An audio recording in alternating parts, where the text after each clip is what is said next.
قال اللہ تبارک و تعالی فی القرآن المجید والفرقان الحمید۔ قرآن مجید فرقان حمید کی سورۃ کہف کی آیت نمبر 18 ہے۔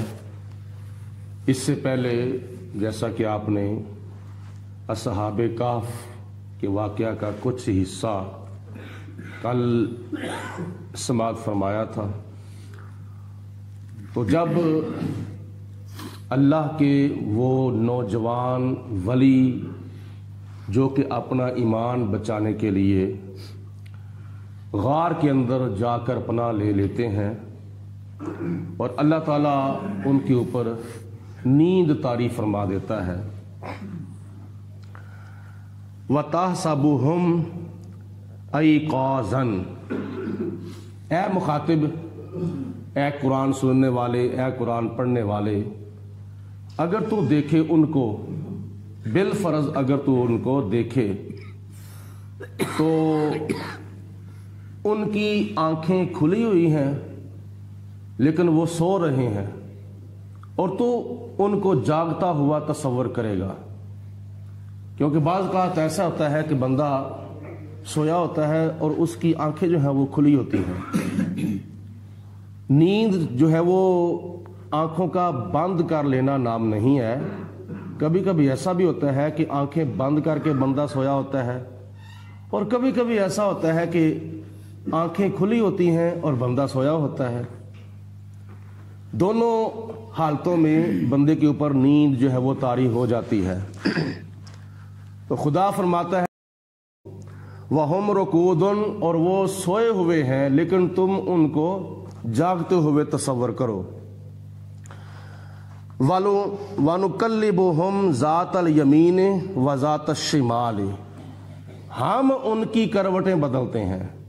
اللہ پاک فرماتا ہے کہ اپنے ان نوجوان ولیوں کی ہم کروٹیں بدلتے ہیں، اور سوئے تو 309 سال تک تھے، لیکن اللہ تعالیٰ کے وہ ولی جن کے اوپر دھوپ بھی نہیں پڑ رہی، اور جب بندہ رات کو سویا ایک سائیڈ پر لیٹا ہوا جب تھک جاتا ہے تو غیر ارادی طور پر وہ کروٹ چینج کر لیتا ہے، کبھی دائیں ہو جاتا ہے کبھی بائیں ہو جاتا ہے، لیکن خدا تعالیٰ کی ذات نے ان کے اوپر ایسی نیند طاری فرمائی کہ دائیں بائیں آگے پیچھے کی جو آوازیں ہیں وہ بھی اللہ کے حکم سے ان تک نہیں پہنچ رہی۔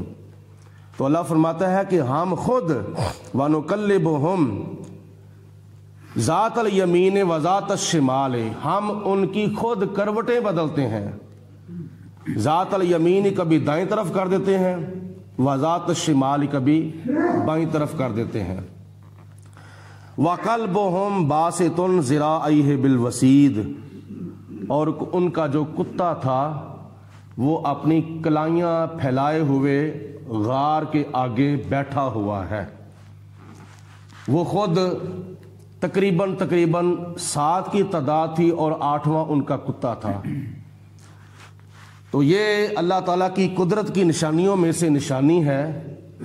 پہلے نمبر پر تو اندر خود آرام کر رہے ہیں، ان کو کسی قسم کی کوئی تکلیف نہیں ہو رہی، کسی قسم کی ان کو اذیت نہیں پہنچ رہی، کوئی سانپ کوئی ٹھواں کوئی بچھو ان تک نہیں پہنچ رہا۔ اللہ خود ان کی حفاظت کرنے والا ہے حقیقت میں، لیکن بظاہر ان کا کتا جو ہے وہ غار کے آگے بیٹھا ہوا ہے، کلائیاں پھیلائے ہوئے۔ اب کتا جو ہے وہ تو جیسا کہ آپ دیکھتے ہیں کہ کتے کیا کرتے ہیں، کتے بھونکتے بھی ہیں، کتے لالچی بھی ہوتے ہیں اور وہ کھانا بھی کھا جاتے ہیں، لیکن یہ کتا ایسا صابر تھا اور ایسا شاکر تھا اور ایسا ان ولیوں کا محافظ تھا، جتنی دیر تک وہ اللہ کے ولی غار کے اندر آرام کر رہے تھے اتنی دیر تک ان کا کتا بھی غار کے منہ کے آگے بیٹھا رہا۔ اب ان 309 سال کے عرصے کے اندر 3 صدیاں اور اوپر 9 سال، اتنی مدت کے اندر سردیاں بھی آتی رہیں، گرمیاں بھی آتی رہیں، بھوکیں بھی لگیں، پیاسیں بھی لگیں، یہ اتنا معاملہ ہوتا رہا، نشیب و فراز آتے رہے، لیکن کتا جو تھا وہ بیٹھا رہا۔ رات ہے یا دن ہے، صبح ہے یا شام ہے، کتا ان کی حفاظت کے لیے بیٹھا رہا۔ تو اللہ پاک قیامت کے دن اس کتے کو جنت کے اندر داخل فرمائے گا۔ خدا تعالیٰ کی ذات نے اس کتے کی شان بیان فرمائی ہے کہ وہ کتا قیامت کے دن کتے کی شکل میں نہیں، بلکہ اس کتے کو خدا تعالیٰ انسان کی شکل میں متشکل کر کے جنت کے اندر داخل فرمائے گا۔ اسی طرح اور بھی کئی جانور ہیں جن کی نسبت اللہ تعالیٰ کے نبیوں کے ساتھ ہوئی ہے، مثلا حضرت یونس علیہ السلام کی مچھلی ہے، اور حضرت ابراہیم علیہ السلام کا دمبا ہے، اور اسی طرح حضرت سلیمان علیہ السلام کی چیونٹی ہے۔ قرآن پاک میں ایسے جانوروں کا ذکر آیا ہے۔ حضرت امام غزالی رحمۃ اللہ تعالی علیہ فرماتے ہیں قیامت کے دن اللہ پاک ان جانوروں کو انسانوں کی شکل میں متشکل کر کے جنت کے اندر داخل فرمائے گا۔ اس کی وجہ کیا ہے؟ اس کی وجہ یہ ہے کہ ان جانوروں کی اللہ کے نبیوں کے ساتھ نسبت ہو گئی ہے۔ تو اگر کسی جانور کی اللہ کے کسی نبی اور خدا کے پیارے کے ساتھ نسبت ہو جائے تو وہ قیامت کے دن جنت میں داخل ہوگا۔ تو جن کو خدا تعالیٰ نے قرآن پاک میں فرمایا یا ایھا الذین آمنو، اے ایمان والو، اتقوا اللہ، اللہ سے ڈرتے رہو، وکونوا مع الصادقین، اور اللہ کے نیک بندوں کے ساتھی بن جاؤ، اللہ کے سچے بندوں کے سنگی بن جاؤ۔ تو جو اللہ تعالیٰ کے نیک بندوں کا سنگی بن جائے گا، ساتھی بن جائے گا، اللہ تعالیٰ کی نیک بندوں کی صحبت اختیار کرے گا، قیامت کے دن خدا تعالیٰ اس کو کتنا اور عرفہ و اعلیٰ مقام عطا فرمائے گا۔ تو کیا وہ اللہ تعالیٰ کے جو بندے ہیں، ہم جیسے گناہگار، اللہ کے نیک بندوں کے سنگی بننے والے، وہ قیامت کے دن جنت میں داخل نہیں ہوں گے؟ خلق خدا کا ہاتھ ہے اولیاء کے ہاتھ میں، اولیاء کا ہاتھ ہے غوث الورا کے ہاتھ میں، غوث الورا کا ہاتھ ہے شیر خدا کے ہاتھ میں، علی المرتضیٰ کا ہاتھ ہے محمد مصطفیٰ کے ہاتھ میں، اور مصطفیٰ کا ہاتھ ہے رب العلا کے ہاتھ میں۔ یہ اللہ تعالیٰ کی نیک بندوں کی شان ہے، اللہ کے مقرب بندوں کی شان ہے۔ تو یہ کوئی کتا عام کتا نہیں تھا جو اللہ کے پیاروں کو بھونکتا ہے، نہیں، کتے کو انہوں نے بڑا دور کرنے کی کوشش کی تھی، لیکن کتے کو اللہ تعالیٰ نے آگے سے زبان عطا فرمائی، نہ میں بھونکاں، نہ میں ٹونکاں، نہ میں شور مچاواں، نیکاں لوکاں دی صحبتی مت میں وی بخشیا جاواں۔ میں تو اللہ تعالیٰ کے ولیوں کا سنگی ہوں، میں اللہ کے ولیوں کو بھونکنے والا نہیں ہوں۔ تو یہ اعلیٰ چیز کا مقام ہے کہ اگر ادنا چیز بھی اس کے ساتھ لگ جاتی ہے تو خدا تعالیٰ اس کو بھی اعلیٰ بنا دیتا ہے۔ لَوِ اطَّلَعْتَ عَلَيْهِمْ لَوَلَّيْتَ مِنْهُمْ فِرَارًا، اللہ فرماتا ہے کہ بالفرض اگر تم ان کو دیکھ لو، ایک نظر ان کو دیکھ لو، تو پھر تم کیا نام ہے اللہ تعالیٰ کے خوف سے ڈر کر بھاگو۔ والا مُلِئَتْ مِنْهُمْ رُعْبًا، اور خدا فرماتا ہے کہ تمہارے اوپر رعب طاری ہو جائے۔ ہے وہاں کیا تھا؟ ہے کیا تھا؟ اللہ کے ولی لیٹے ہوئے تھے، لیکن اللہ پاک کی ذات بابرکات نے اس جگہ کی ایسی ہیبت رکھی اور اس جگہ کا اتنا اثر رکھا تھا کہ کوئی ویسے تو کسی نے دیکھا ہی نہیں ہے، اگر کوئی دیکھتا بھی تو خدا تعالیٰ کے خوف سے اتنا خائف ہو جاتا کہ وہ بھاگ جاتا۔ آگے سے ایسی ہوا کیا نام ہے اس کو آتی۔ یہ اللہ تعالیٰ کے رازوں میں سے راز ہے، یہ اللہ تعالیٰ کی حکمتوں میں سے حکمت ہے۔ رب العالمین کی ذات بابرکات نے ارشاد فرمایا وَكَذَلِكَ بَعَثْنَاهُمْ، اور اسی طرح ہم نے ان کو اٹھایا، یعنی ان کو ہم نے بیدار کیا، ان کو ہم نے جگایا، لِيَتَسَاءَلُوا بَيْنَهُمْ، تاکہ وہ آپس میں ایک دوسرے سے سوال کر سکیں۔ جب وہ 309 سال کے بعد اللہ تعالیٰ کے حکم سے اٹھے تو اٹھ کر انہوں نے ایک دوسرے کو دیکھا کیونکہ جب وہ غار کے اندر گئے تھے نا تو اس وقت سورج طلوع ہو رہا تھا، یعنی دن کے شروع حصے میں وہ اندر گئے تھے، اور جب وہ اٹھے تو اس وقت سورج غروب ہو رہا تھا۔ تو انہوں نے سمجھا کہ شاید یہ وہی دن ہے جس دن ہم اس غار کے اندر داخل ہوئے تھے، کیونکہ جب داخل ہوئے تھے اس وقت سورج طلوع ہو رہا تھا، اور اب ہمیں جاگ آ گئی ہے تو اب سورج غروب ہو رہا ہے۔ انہوں نے وہی دن سمجھا، تو ایک دوسرے سے پوچھتے ہیں لیتساءلوا بینہم، اللہ فرماتا ہے کہ ہم نے ان کو اٹھایا اس لیے کہ ایک دوسرے سے معلوم کر سکیں، ایک دوسرے سے سوال کر سکیں، پوچھیں ایک دوسرے سے۔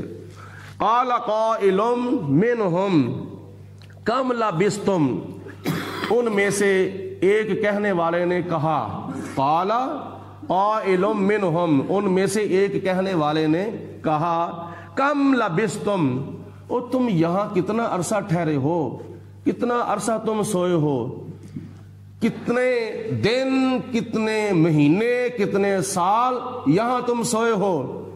قالوا لبثنا یوما او بعض یوم، تو دوسروں نے کہا کہ ہم ایک دن سوئے ہوئے ہوں گے یا دن کا کچھ حصہ ہم سوئے ہوئے ہوں گے۔ انہوں نے جواب دیا لبثنا، ہم یہاں ٹھہرے ہیں، یومن ایک دن، او بعد یوم یا دن کا کچھ حصہ۔ قالوا ربکم اعلم، دوسروں نے کہا نہیں، تمہارا رب خوب جانتا ہے، بما لبثتم، کہ تم کتنا عرصہ یہاں ٹھہرے ہو، ہم تم کما حقہ نہیں جانتے، اللہ بہتر جانتا ہے، ہمارا رب بہتر جانتا ہے کہ ہم یہاں کتنا عرصہ ٹھہرے ہیں، کیونکہ ہمارے تو بال بھی بڑے بڑے لمبے ہو چکے ہیں، سر کے بال، داڑھیوں کے بال، جسموں کے بال بڑے بڑے لمبے ہو چکے ہیں۔ یہ ایک دن یا دن کا کچھ حصہ ہم یہاں نہیں سوئے، بلکہ یہ اللہ ہی بہتر جانتا ہے کہ ہم کتنا عرصہ یہاں سوئے ہیں۔ تو اب ایسا کرتے ہیں، کوئی کھانے پینے کے لیے باہر سے منگواتے ہیں، اور یہ بھی یاد رکھیں کہ جب وہ اندر گئے تھے غار میں، اس وقت ان کے پاس وہ دکیا نوسی کرنسی تھی، چاندی کے کچھ سکے تھے ان کے پاس، تو 3 صدیاں بیت گئیں ان کو اندر۔ جب وہ اٹھے تو انہوں نے بھوک محسوس کی، اور یہ اللہ کے ولیوں کی شان ہے۔ ایک تو ہوتا ہے نا بندہ کو بھوک نہیں لگی، پیاس نہیں لگی تو بندہ چل پھر رہا ہے، زندہ ہے، جب لگتی ہے بھوک لگتی ہے تو کھاتا ہے، پیاس لگتی ہے تو بندہ پانی پیتا ہے۔ اللہ پاک چاہے تو اپنے ولیوں کو بغیر کھلانے کے اور بغیر پلانے کے زندہ رکھ سکتا ہے، ورنہ اس وقت آسمانوں کے اوپر حضرت عیسیٰ علیہ السلام ہے، کیا کھا رہے ہیں، کیا پی رہے ہیں، کچھ بھی نہیں، بس اللہ تعالیٰ کی عبادت میں ہے، خدا تعالیٰ کا ذکر کر رہے ہیں۔ اللہ پاک بغیر کھلانے کے اور بغیر پلانے کے ان کو آسمان کے اوپر زندہ رکھ رہا ہے، اور قیامت تک عیسیٰ علیہ السلام آسمان کے اوپر بغیر کھانے کے اور بغیر پینے کے زندہ رہیں گے۔ اسی طرح اس غار کے اندر غار والوں کو، اپنے ولیوں کو خدا تعالیٰ بغیر کھانے اور بغیر پینے کے زندہ رکھ سکتا ہے۔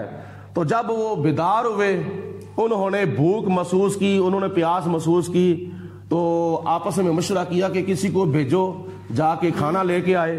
فَابْعَثُوا احدکم بورقکم ھذہ الی المدینۃ، انہوں نے کہا کہ کسی کو بھیجو جا کر ہمارے لیے کھانا لے کے آئے اس شہر کی طرف۔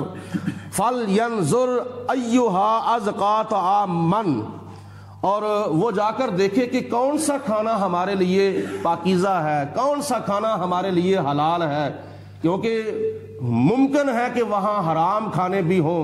جب وہ اندر گئے تھے اس وقت کافروں کی حکومت تھی، تو کافروں کی حکومت کے اندر تو حرام حلال کی پہچان نہیں کی جاتی، وہاں پتہ نہیں کیا کیا کھایا جاتا ہے۔ تو انہوں نے سمجھا کہ شاید وہی دکیا نوس کی حکومت ہے کافروں کی، تو حرام بھی ہوگا حلال بھی ہوگا۔ تو انہوں نے کہا کہ جس کو بھیجو اس کو کہہ کر بھیجو کہ حلال کا کھانا اور طیب و طاہر کھانا جو ہے وہ لے کر آئے۔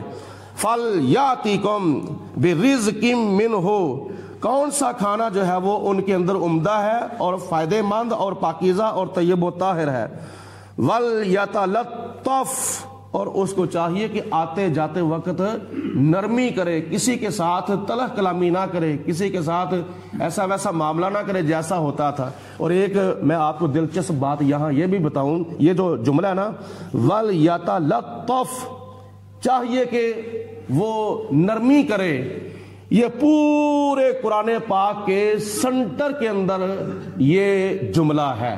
یعنی اب یہ لفظ ہم نے پڑھا ہے، آپ نے سنا ہے وَلْيَتَلَطَّفْ، آدھا قرآن پاک دائیں طرف ہے، آدھا قرآن پاک بائیں طرف ہے، یہ نصف القرآن ہے۔ اس لفظ کے اوپر قرآن پاک آدھا ہو چکا ہے۔ وَلَا يُشْعِرَنَّ بِكُمْ أَحَدًا، اور وہ تم میں سے کسی کو باہر جا کے اطلاع بھی نہ دے کہ یہاں وہ چند اللہ تعالیٰ کے ولی جو ہیں وہ آرام کر رہے ہیں، کسی کو جا کے اطلاع نہ دے۔ اگر ان کو پتہ چل گیا انہم ان یظہروا علیکم، اگر تمہارا ان کو پتہ چل گیا تو پھر وہ کیا کر سکتے ہیں؟ یرجموکم، وہ تمہیں سنسار کر دیں گے، تمہیں پتھر مار مار کر مار دیں گے۔